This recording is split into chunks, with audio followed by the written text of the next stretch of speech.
कहानी की शुरुआत 1942 में द्वितीय विश्व युद्ध के दौरान सोवियत संघ पर जर्मन आक्रमण के एक साल बाद रेड आर्मी के सैनिक वैसिली जायत्सेव स्टेलिनग्राद जाने वाली ट्रेन में हैं। ट्रेन में उनके साथ सैकड़ों अन्य सैनिक हैं, जिन्हें वैसिली नोटिस करता है, लेकिन उनसे बात करने की हिम्मत नहीं करता। सैनिकों को स्टेलिनग्राद की लड़ाई के बीच में ही उतार दिया जाता है और दुश्मन इसका फायदा उठाते हैं और उन पर गोलियां चलाते हैं। कई सैनिक गिर जाते हैं, लेकिन भागने पर अपने ही वरिष्ठ अधिकारियों द्वारा गोली मार दी जाती है और हर दो सैनिकों में से केवल एक को राइफल दी जाती है और हथियार के साथ सैनिक का पीछा करने के निर्देश दिए जाते हैं, जिसे जर्मन आसानी से परास्त कर देता है। और वैसिली, जिसे गोलियां दी गई थीं, वे जमीन के करीब रहकर मृत होने का नाटक करके हमले से बचता है। जल्द ही क्षेत्र शवों से भर जाता है, कोई भी जीवित दिखाई नहीं देता। जब कुछ क्षण बाद एक कार क्षेत्र को पार करने की कोशिश करती और एक टैंक का गोला उससे टकराता और उसे गिरा देता है और उसमें से कमिसार डेनिलोव निकलता है। ढेर में एक और शव होने का नाटक करता है जब जर्मनों का एक समूह वहां से गुजरता है, यह सुनिश्चित करने के लिए शवों पर गोली चलाता है कि कोई जीवित न बचा हो। जब वे चले जाते हैं, डेनिलोव एक शव से राइफल लेता है और पास की इमारत में कुछ सैनिकों को गोली मारने की कोशिश करता है, लेकिन हथियार में गोली खत्म हो जाती है। उस समय डेनिलोव को पता चलता है कि वह वास्तव में फव्वारे में जीवित अकेला व्यक्ति नहीं है। वैसिली भी वहां छिपा हुआ था और वह उससे उसकी राइफल मांगता है ताकि वह उसमें वे गोलियां लोड कर सके जो उसे आने पर दी गई थी। वैसिली ने उसे यह भी बताया कि उसे गोली चलाने के लिए विस्फोट का इंतजार करना चाहिए ताकि उन्हें खोजा न जा सके, लेकिन हथियारों के साथ उसका अनुभव सीमित है, इसीलिए वह वैसिली को राइफल रखने देता है। जब सैनिकों के साथ एक और कार आती है तो वैसिली फव्वारे की दीवार पर एक छेद के पीछे चला जाता है और जैसे ही वह एक विस्फोट सुनता है, वह पूरी दक्षता के साथ प्रत्येक जर्मन को एक एक करके सिर पर गोली मारना शुरू कर देता है। घंटों बाद जब उन्हें बचा लिया गया और मुख्यालय वापस ले जाया गया, तो डेनिलोव ने वैसिली की वीरतापूर्ण उपलब्धि का विवरण देते हुए कई पर्चे छापे। चेयरमैन निकिता ख्रुश्चेव शहर की रक्षा का समन्वय करने के लिए स्टेलिनग्राद पहुंचे एक और हार की खबर सुनकर क्रोधित होकर वह अपने अधीनस्थों से मनोबल बढ़ाने के उपाय मांगता है। रणनीति दोहराते हैं जो वे वर्षों से इस्तेमाल करते आ रहे हैं। हालांकि डेनिलोव कुछ अलग प्रस्ताव रखता है। वह सोचता है कि सजा देने के बजाय उन्हें आशा प्रदान करनी चाहिए ताकि वे मातृभूमि की रक्षा करना चाहें और उसके पास उस काम के लिए एकदम सही नायक है। डेनिलोव के विचार को मंजूरी मिल जाती है और उसे वरिष्ठ लेफ्टिनेंट के पद पर पदोन्नत कर दिया जाता है। वैसिली का चेहरा अब अखबार में दिखाई देता है। उसे उसके मामले में स्नाइपर डिवीजन में भी पदोन्नत किया गया है। तब से वैसिली रूसी सेना का चेहरा बन गया, एक राष्ट्रीय नायक और प्रचार आइकन दोनों, और उसके कारनामे सेना के समाचार पत्र के हर संस्करण में दिखाई देने लगे, साथ ही उन पैम्फलेट पर भी जो देश की दीवारों पर अपना रास्ता बनाते। एक दिन अपने एक मिशन के दौरान वैसिली और उसकी टीम एक युवा लड़का मिलता है जो वैसिली की प्रशंसा करता है। वह उसे अपने बहुत ही साधारण घर में आमंत्रित करता है, जहां उसकी मां श्रीमती फिलिप्पो उसके लिए रात का खाना तैयार करती। उनके वहां पहुंचने के तुरंत बाद डेनिलोव भी आता है। वह वही है जो वैसिली को बताता है कि क्या लिखना है, खासकर जब से उसे उसकी वर्तनी में मदद करनी है। उनके शुरू होने के बाद एक और व्यक्ति आता है, तानिया, जो स्थानीय मलेशिया में एक निजी सेक्टर बन गई है। डेनिलोव उसे आर्मी में भर्ती करना चाहता है क्योंकि उन्हें जर्मन समझने वाले अधिक सैनिकों की आवश्यकता है। वह जर्मन खुफिया जानकारी को डिकोड करके उनकी कितनी मदद कर सकती है। और वे इस बीच जर्मन सेना को नुकसान उठाना शुरू हो गया है। वैसिली और उनके स्नाइपर्स की टीम उनके रैंकों में नुकसान पहुंचा है, इसीलिए वे जर्मन मेजर इरविन कोनिग को बुलाते हैं, जो एक प्रसिद्ध निशानेबाज और जोसेन में जर्मन सैनिक हैं। उन्हें वैसिली को मारने का काम सौंपा गया है और कोनिग वासिली का पीछा करने के बजाय उसे अपने पास लाने की योजना तैयार करता है। कुछ घंटों बाद वासिली को उसकी टीम द्वारा नींद से जगाया जाता है। वासिली एक छाया को गोली मारता है और एक हेलमेट गिर जाता है, इसलिए यह मानते हुए कि उन्होंने अपने लक्ष्य को मारा है। दोनों डिपार्टमेंटल स्टोर के अंदर पहुंचते हैं और खिड़की तक पहुंचने तक इधर उधर छिपते हैं, केवल यह पता लगाने के लिए कि उन्होंने जो आकार देखा था वह एक पुतला था। यह स्पष्ट रूप से एक जाल है और जब वैसिली को जमीन पर एक सिगरेट का बट मिलता है तो उसे पता चलता है कि उनका दुश्मन अभी भी वहां है, उन्हें देख रहा है। वह सोचता है कि उन्हें छिपे रहना चाहिए। कोनिग उस ठिकाने पर लौटता है जहां वह रह रहा है और एक बॉय से अपने जूते साफ करवाता है, जो एक निर्दोष दर्शक होने का नाटक करता है। लेकिन कोनिक को भोजन के बदले में वैसिली के बारे में जानकारी दे रहा है, ताकि मेजर उस पर भरोसा करे। और वैसिली तानिया को नमस्ते कहने की जाता है बाद उसे ख्रुश्चेव द्वारा पत्रकारों से मिलने, सवालों के जवाब देने, तस्वीरें लेने और एक विशाल स्टालिन पेंटिक को देखने के लिए ले जाया जाता है। पेंटिक को देखकर वैसिली को वह दिन याद आता है जब उसके दादा ने उसे फिर से गोली चलाना सिखाया था।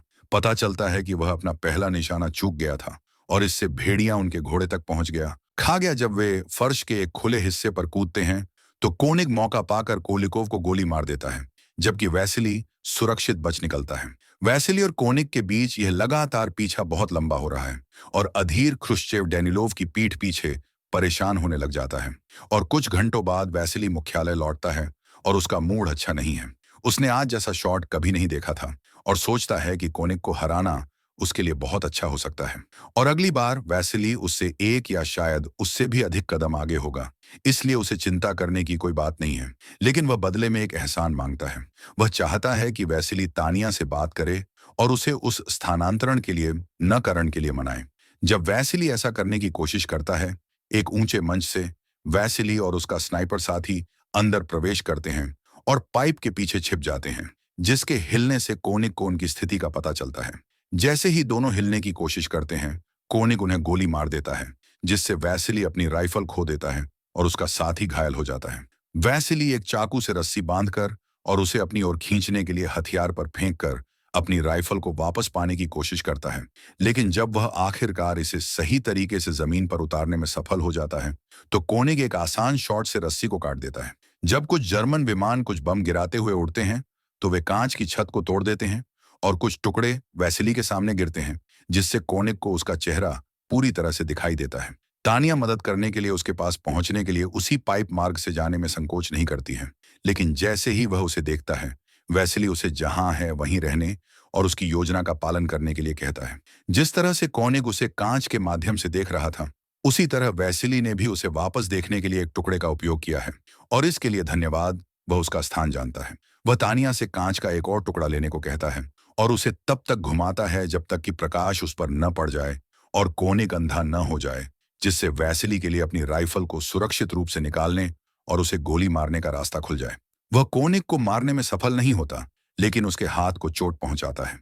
बाद में जब वैसिली और तानिया मुख्यालय लौटते हैं, तो वे बाकी सैनिकों के साथ जीवित होने का जश्न मनाते हैं और वह बच्चे को बुलाता है, जो उसे दिखाता है कि कोनिक से खुफिया जानकारी प्राप्त करने पर उसे कितना गर्व है। बच्चे की आंखों में बहुत उम्मीद के साथ उसे देखते हुए वैसिली मना नहीं कर सकता और वह बच्चे को उस क्षेत्र में मार्गदर्शन करने की अनुमति देता है जहां कोनिक इंतजार कर रहा होगा। जमीन शवों से भरी पड़ी है, इसलिए वैसिली उनके बीच छिप जाता है और कोनिक के आने का इंतजार करने लगता है। हालांकि एक समस्या है, वह वहां इतना समय इंतजार करता है कि वह सो जाता है। जब कोनिक आखिरकार उसे अपने छिपने की जगह से देखता है, तो वह उसे गोली मारने वाला होता है। तभी अचानक एक लूटपाट करने वाला सैनिक उनके बीच प्रकट होता है। वैसिली के शरीर को इस तरह हिलाता है जैसे वह मर गया हो और आसानी से उसका सारा सामान चुरा लेता है। जर्मन सेना इस सैनिक को पकड़ लेती है और पाती है कि उसने वैसिली की आईडी चुराई है, जबकि वैसिली अभी भी वहां हो सकता है। कोनिक फिर से बच्चे से बात करता है और पहले से ही संदेह करते हुए कि क्या हो सकता है, उसे बताता है कि उसका अगला स्थान कौन सा होगा। रूसी मुख्यालय में ख्रुश्चेव विश्वास नहीं को पता चलता है कि जर्मन वैसिली की मौत की खबर फैला रहे हैं और डेनिलोव पर गुस्सा हो जाता है, जो इस पर करता है। ख्रुश्चेव को परवाह नहीं है कि यह सच है या नहीं। वह चाहता है कि डेनिलोव अपने लेखन का जादू करे और जनता को विश्वास दिलाए कि सब कुछ ठीक है। इसके बाद डेनिलोव तानिया से बात करने की कोशिश करता है कि वह संभवतः उसके घर की यात्रा करेगी, लेकिन जब लाउडस्पीकर वैसिली की मौत की घोषणा करना शुरू करते हैं, तो उनकी बात बाधित होती है। वह बताता है कि कैसे वह सो जाने के कारण अपना शॉट चूक गया और उसे एक ऐसे व्यक्ति से छिपकर रहना पड़ा जो उसे मारने की कोशिश कर रहा था। इसलिए डेनिलोव उसे स्थानांतरित करने के लिए सहमत हो जाता है। फिर वैसिली तानिया के बारे में पूछता है और एक बॉय उसे बताता है कि वह जानता था कि वह जीवित है और उसने उसे बताया, इसलिए वह कोनिक को खोजने और बदला लेने के लिए स्टेशन गई है।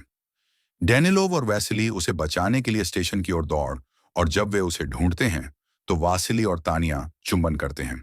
जिससे डेनिलोव को अविश्वसनीय रूप से जलन होती है।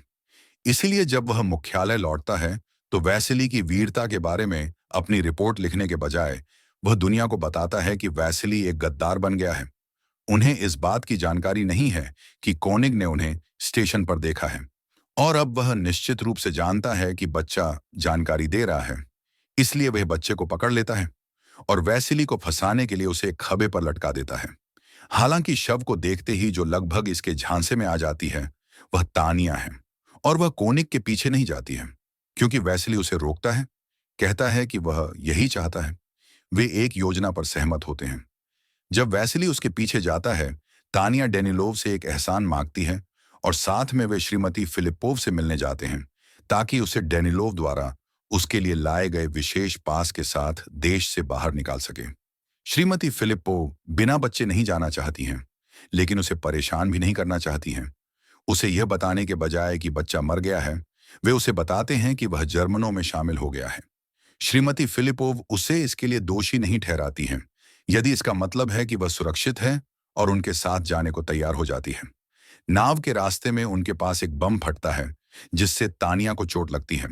डेनिलोव सोचता है कि वह मर गई है और चला जाता है, लेकिन श्रीमती फिलिपोव हार नहीं मानती हैं और एक डॉक्टर को तानिया को उसके साथ बोर्ड करने के लिए मना लेती हैं, उसका विशेष पास दिखाकर, और कहती हैं कि तानिया उनकी बेटी है। वैसिली और कोनिग अपने अपने छिपने के स्थानों में एक गतिरोध की स्थिति में हैं, यह नहीं जानते कि दूसरा कहाँ है। डेनिलोव अचानक वैसिली के बगल में आ जाता है और कहता अब तानिया मर चुकी है। उसे लगता है कि उसके पास जीने के लिए कुछ नहीं है और मानवता बचाने लायक नहीं है। वैसिली के बारे में उसने जो सोचा झूठ था, उसे सुधारने के लिए वह खुद को बलिदान कर देता है और छिपने की जगह से बाहर आता है ताकि कोनिग उसे गोली मार सके और उसका स्थान बता सके। वैसिली आगे की सोचता है और तुरंत प्रतिक्रिया नहीं करता है। इसलिए अब कोनिग सोचता है कि उसने खुद वैसिली को मार दिया है और शरीर की जांच करने के लिए बाहर आता है। वैसिली बीच रास्ते में उसका इंतजार कर रहा है, और जैसे ही वह अपनी राइफल उस पर तानता है, कोनिग अपनी टोपी उतार देता है और अपनी किस्मत को स्वीकार कर लेता है। उसे मारने के बाद वैसिली अपनी राइफल लेता है और उसे डेनिलोव के शरीर के साथ छोड़ देता है। 2 महीने बाद जर्मनों के आत्मसमर्पण करने के बाद वैसिली को तानिया से एक पत्र मिलता है जिसमें कहा गया है कि वह जीवित है और एक फील्ड अस्पताल में उसकी देखभाल की जा रही है।